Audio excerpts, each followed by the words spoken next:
Welcome बच्चों। हमारा आज का जो टॉपिक है वो है मैदान। दो तरह के मैदान हम लोगों का बाकी था, अपर्दनात्मक मैदान और निक्षेपात्मक मैदान।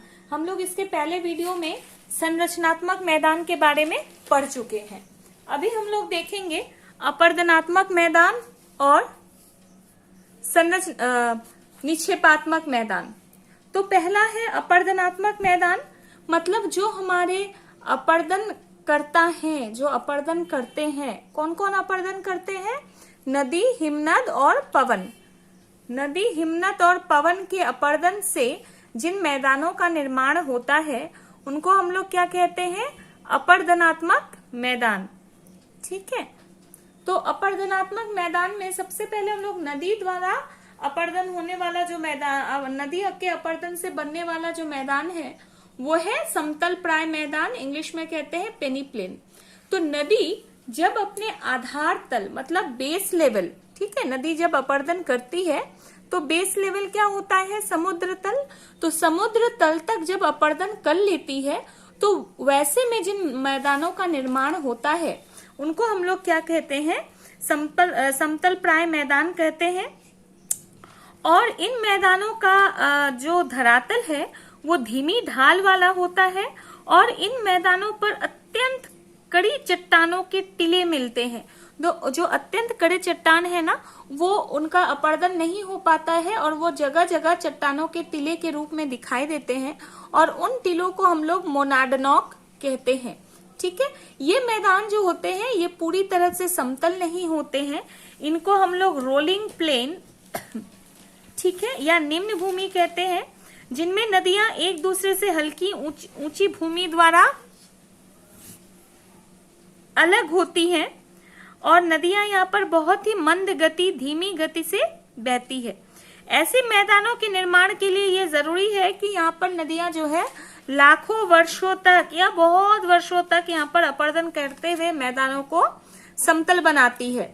उदाहरण के लिए जैसे देखो, अरावली का मैदान है, पेरिस बेसिन है, अमेज़न बेसिन का दक्षिणी भाग है, या हडसन की खाड़ी के तटीय मैदान है, फिनलैंड के मैदान है, ये सारे।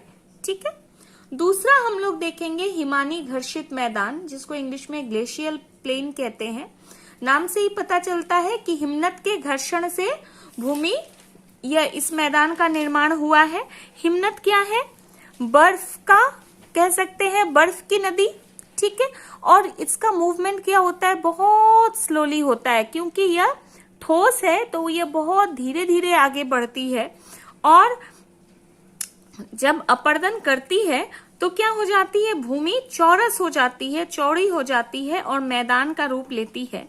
तो वैसे उस तरह के बने मैदान को हम लोग हिमानी घर्षित मैदान कहते हैं।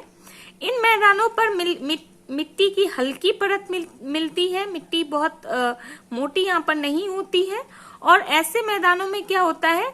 गोलाकार चट्टानों के गोलाकार टीले मिलती हैं और बड़ी बड़ी झीलें भी मिलती हैं। ठीक है, और जैसे फिनलैंड और कनाडा में इस तरह के झील बहुत पाए जाते हैं। हमारे भारत में लद्दाख का मैदान जो है इस तरह के मैदान का, माने हिमानी घर्षित मैदान का एक बहुत अच्छा उदाहरण है। तीसरा हम लोग देखेंगे मरुस्थलीय मैदान। बच्चों, आप लोग जानते हो कि मरुस्थलीय इलाका कौन सा है? शुष्क या अर्धशुष्क क्षेत्र, जहां पर सालाना 25 सेंटीमीटर से कम वर्षा होती है, वैसे क्षेत्र को हम लोग मरुस्थल कहते हैं। ठीक है, अगर गर्म हुई तो गर्म मरुस्थल, अगर ठंडी हुई तो ठंडी मरुस्थल। लेकिन विशेषता क्या है कि सालाना औसत वर्षा क्या होगी?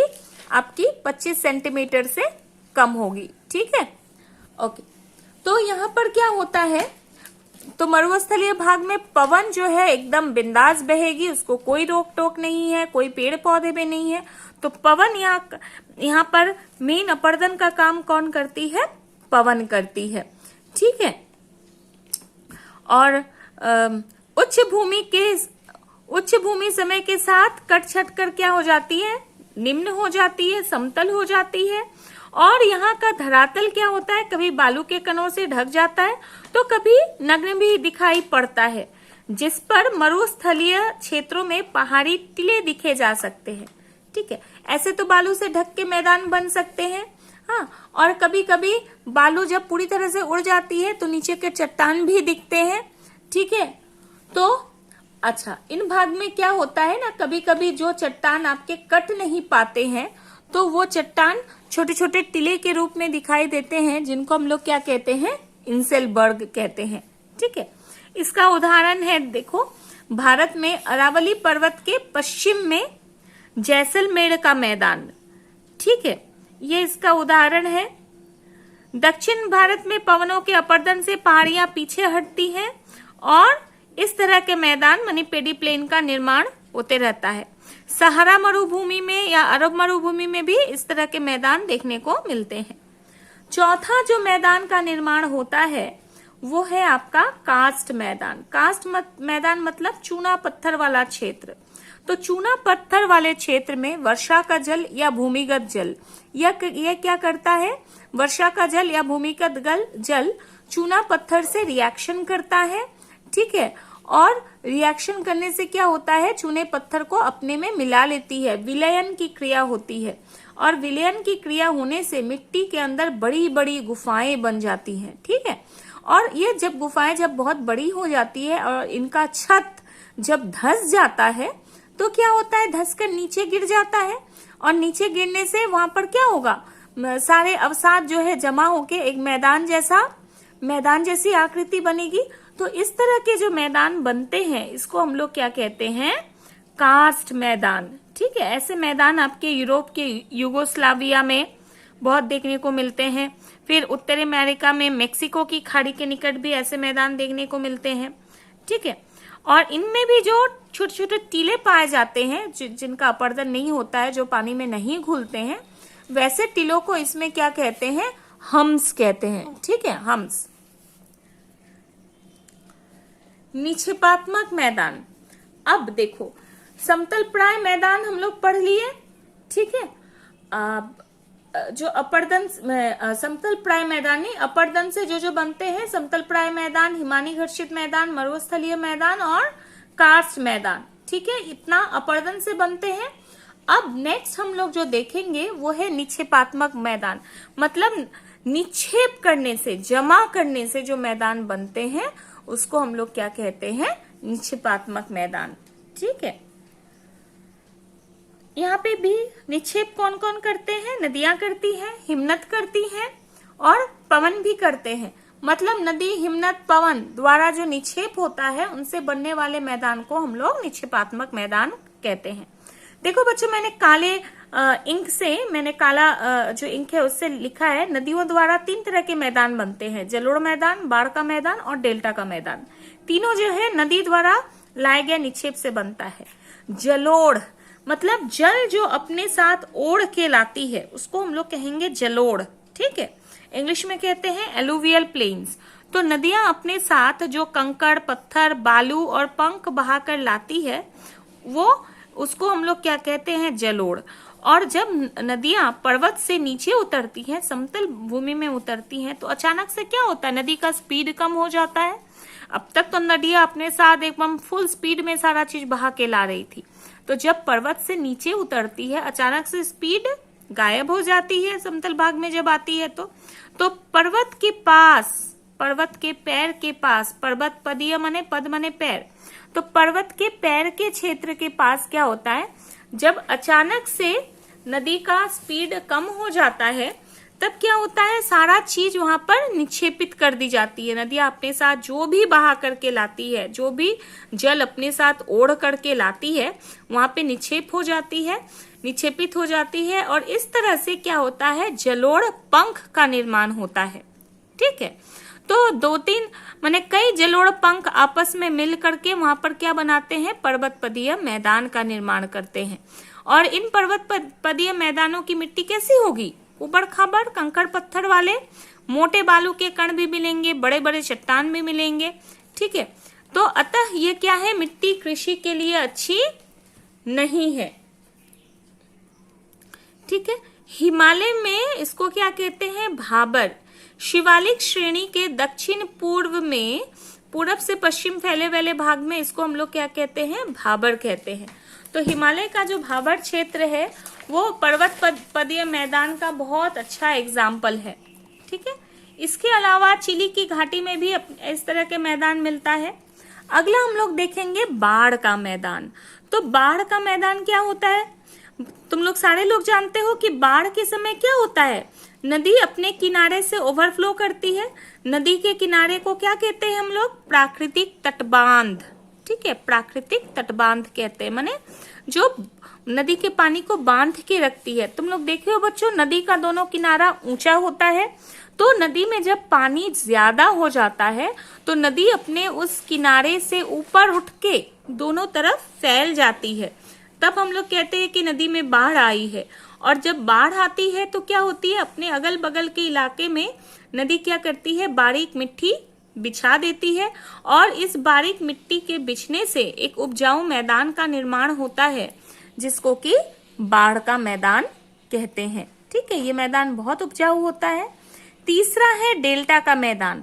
तो डेल्टा का मैदान कहाँ होता है? नदी की एकदम अंतिम अवस्था में, जब नदी में फोर्स, नदी में स्पीड बिल्कुल ही नहीं के बराबर होता है और नदी में बहुत ज्यादा अवसाद हो जाता है, नदी ठीक तरह से चल नहीं पाती है, बह नहीं पाती है, तो नदी के मुहानों के पास तलछटों के निर्माण निक्षेप से त्रिभुजाकार स्थलाकृतियों का, भूआकृतियों का निर्माण होता है। और इन त्रिभुजाकार भूआकृति को हम लोग क्या कहते हैं? डेल्टा कहते हैं। ठीक है, और ये डेल्टा जब और बड़े बड़े हो जाते हैं, विस्तृत हो जाते हैं, तो इनको हम लोग क्या कहते हैं? इनको हम लोग कहते हैं डेल्टा का मैदान। ठीक है, जैसे हमारे यहाँ भारतवर्ष में आप लोग जानते हो गंगा ब्रह्मपुत्र का मैदान, गंगा ब्रह्मपुत्र का जो डेल्टा का मैदान है, ठीक है, वो बहुत फेमस है।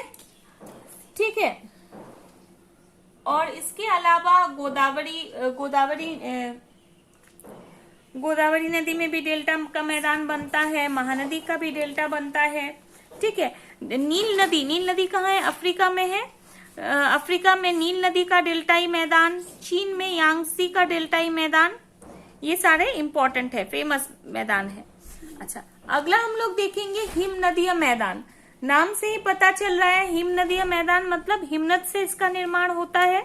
ठीक है, तो जो हिमनद अपने साथ बहा के लाता है उसको हम लोग क्या कहते हैं? हिमोड़। ठीक है, हिम ओढ़, जो हिम अपने साथ ओढ़ के लाता है उसको कहते हैं हिमोड़।